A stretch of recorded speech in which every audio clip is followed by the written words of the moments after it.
पिंपरखेड येथे नरभक्षक बिबट्या जेरबंद झाला आहे. याच बिबट्याने 20 दिवसात शिरूर तालुक्यातील 3 जणांना ठार केलं.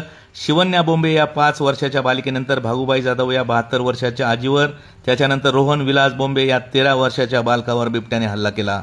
या विदारक परिस्थितीनंतर जुन्नर आंबेगाव शिरूर तालुक्यातील ग्रामस्थ आक्रमक झाले. त्यांनी पुणे नाशिक हायवे अडवत मोठे आंदोलन केले. या घटनेत प्रकर्षाने जाणवणारी गोष्ट म्हणजे शाळेमध्ये पर्यावरणाचे धडे घेणाऱ्या रोहनचे बोलके छायाचित्र सर्वांचे लक्ष वेधून घेत होते. या छायाचित्रात वृक्षारोपण करताना रोहन दिसतोय आणि त्याच्या पाठीमागे वन्य प्राणी वाचवा असे शाळेच्या भिंतीवर लिहिलेले छायाचित्रात दिसतंय. हे छायाचित्र आज पाहताना नक्कीच डोळ्यांमध्ये अश्रू येतात. एकीकडे वन्य प्राणी वाचवा असा संदेश पाहताना पर्यावरणासाठी व भावी पिढीसाठी झाडं लावणारा रोहन त्याच वन्य प्राण्याची शिकार झाला आहे. त्याला भावपूर्ण श्रद्धांजली.